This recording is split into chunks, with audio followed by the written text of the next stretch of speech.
চেষ্টা করে না, আল্লাহ তাআলা তাদেরকে সাহায্য করেন না। বাংলাদেশ জাতীয়তাবাদী দল বিএনপির ৪৬তম প্রতিষ্ঠাবার্ষিকী উপলক্ষে হাটহাজারী উপজেলা জাসাস এর আয়োজনে লায়ন আনোয়ার হোসেন উজ্জ্বলের সার্বিক সহযোগিতায় উপজেলার মির্জাপুর ইউনিয়নের সরকারহাট বাজারে আলোকচিত্র প্রদর্শনী অনুষ্ঠিত হয়।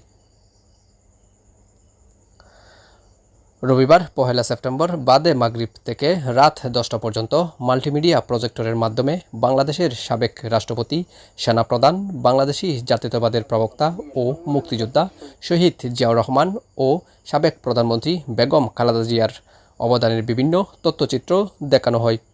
এতে জিয়া স্মৃতি পাঠাগার চট্টগ্রাম জেলার সাধারণ সম্পাদক লায়ন আনোয়ার হোসেন উজ্জ্বলের সভাপতিত্বে প্রধান অতিথি হিসেবে উপস্থিত ছিলেন চট্টগ্রাম উত্তর জেলা জাসাস এর সভাপতি কাজী সাইফুল ইসলাম টুটুল। বিশেষ অতিথি হিসেবে উপস্থিত ছিলেন চট্টগ্রাম উত্তর জেলা জাসাস এর সহসভাপতি শুভরাজ আইয়ুব চৌধুরী, চট্টগ্রাম উত্তর জেলা জাসাস এর সাংগঠনিক সম্পাদক জসিমউদ্দিন তালুকদার, সৈয়দ হাফিজুল আলম, নূর নবী চৌধুরী, মোহাম্মদ আমির, মোহাম্মদ জাহেদ, ফয়সাল, এরশাদ, নোমান চৌধুরী প্রমুখ।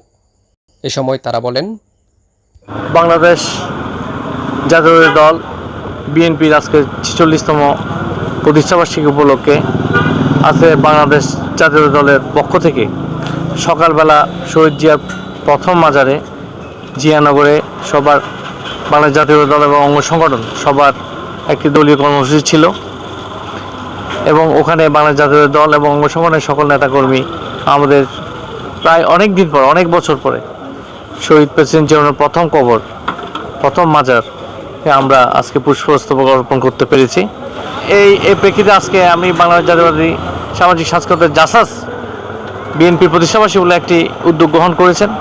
আজ আপনারা জানেন হাটহাজারী গণমানুষের নেতা, জাতীয়বাদী বিএনপি, বাংলাদেশ জাতীয় দল বিএনপির কেন্দ্রীয় কমিটির চট্টগ্রাম বিভাগীয় সহ সম্পাদক জননেতা মীর মোহাম্মদ হায়াউদ্দিন, ওনার নির্দেশনায়, ওনার অনুপ্রেরণায় জাসাস চট্টগ্রাম উত্তর জেলা কাজ করে যাচ্ছে, ওনার ৭টি উপজেলা এবং 9টি পৌরসভায়।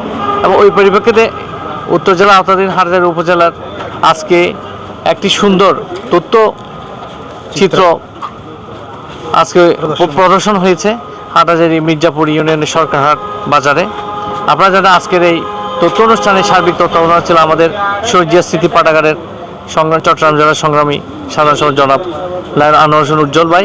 তাকে অত্যন্ত ধন্যবাদ জানাই একটি সুন্দর সৃজনশীল, একটি সুন্দর তথ্যচিত্র প্রদর্শন করে বাংলাদেশের মানুষের কাছে, প্রতিটি এলাকার মানুষের কাছে শহীদ প্রেসিডেন্ট জিয়াউর রহমান কে ছিলেন, বেগম খালেদা কে ছিলেন এবং জননেতা দেশনায়ক তারেক রহমান আগামী দিনে এই দেশকে কীভাবে রাষ্ট্র সংস্কারের মাধ্যমে দেশকে পরিচালিত করতে চাচ্ছে এর একটি রূপরেখা এখানে প্রদর্শিত হয়েছে।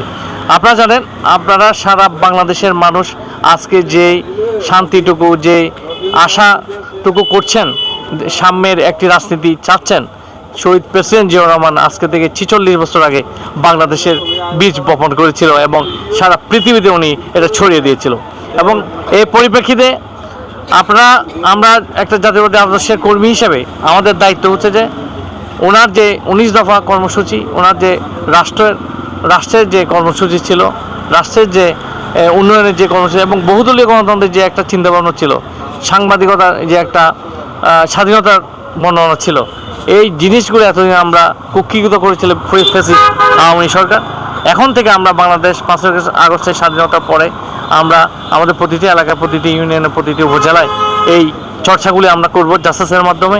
আমি আশা করব এই হাটহাজারী উপজেলা জাসাস প্রতিটা ইউনিয়নে একটি তথ্যচিত্রের মাধ্যমে এই বাংলাদেশ জাতীয়তাবাদী দলের কর্মসূচিগুলি মানুষের কাছে প্রচার করবে এবং বাংলাদেশের মানুষের যে চাহিদা আসলে এই কর্মসূচির মধ্যে নিহিত রয়েছে। আজকে আমি অত্যন্ত আনন্দিত এবং আপ্লুত। আজকে বাংলাদেশ জাতীয়তাবাদী দলের ৪৬তম প্রতিষ্ঠাবার্ষিকীতে হাটহাজারী মির্জাপুরে আমাদের প্রিয় নেতা, সকলের প্রিয়জন লায়ন উজ্জ্বল ভাইয়ের নেতৃত্বে আজকে যে তথ্যচিত্র প্রদর্শনীটি উপস্থাপিত হয়েছে, অনুষ্ঠিত হয়েছে, সেটা অত্যন্ত আকর্ষণীয় এবং কালজয়ী। কারণ এই সমস্ত প্রোগ্রামগুলোর মধ্য দিয়ে আমরা মানুষের মনে প্রবেশ করতে পারবো, আমরা মানুষের হৃদয়ে স্থান পাবো। আমি চাইবো আজকের এই দৃষ্টান্ত থেকে একটা নিয়ে মোটিভেশন নিয়ে এখান থেকে আজকে থেকে একটা শিক্ষা নিয়ে আমরা যদি প্রতিটা গ্রামে গ্রামে স্কুলে কলেজে বা ক্লাবে প্রতিটি সন্ধ্যায় বন্ধের দিনে যদি এইরকম প্রোগ্রামগুলো আমরা চালু রাখি, তাহলে আমাদের এই যে জনমত সৃষ্টি করার, আমাদের পক্ষে মানুষকে আহ্বান জানানোর একটা বিরাট ক্ষেত্র সৃষ্টি হবে। আজকে যে প্রোগ্রাম আমাদের উজ্জ্বল ভাই এখানে করেছে, এই প্রোগ্রামটা যদি বাংলাদেশের প্রতিটি আনাচে কানাচে যদি করা হয়, বাংলাদেশের মানুষ, প্রতিটি মানুষ জানতে পারবে আসলে বিএনপি নামক এই রাজনৈতিক দলটি বাংলাদেশের জন্য কি আশীর্বাদ হিসেবে আল্লাহ রাব্বুল আলামিন দুনিয়াতে বাংলাদেশে পাঠিয়েছেন। আসলে এই সরকার, বিগত আওয়ামী লীগ সরকার এই দেশকে সম্পূর্ণরূপে ধ্বংস করেছে। আমরা চাই আমরা সবাই মিলে এই দেশটাকে আবার নতুন করে গড়ব, এবং আমরা সবাই একসাথে ভ্রাতৃত্বের বন্ধনে এই দেশটাকে আবার নতুন করে সাজাতে চাই। এ বলে আমার বক্তব্য এখানে শেষ করছি। খোদা হাফেজ। বাংলাদেশ।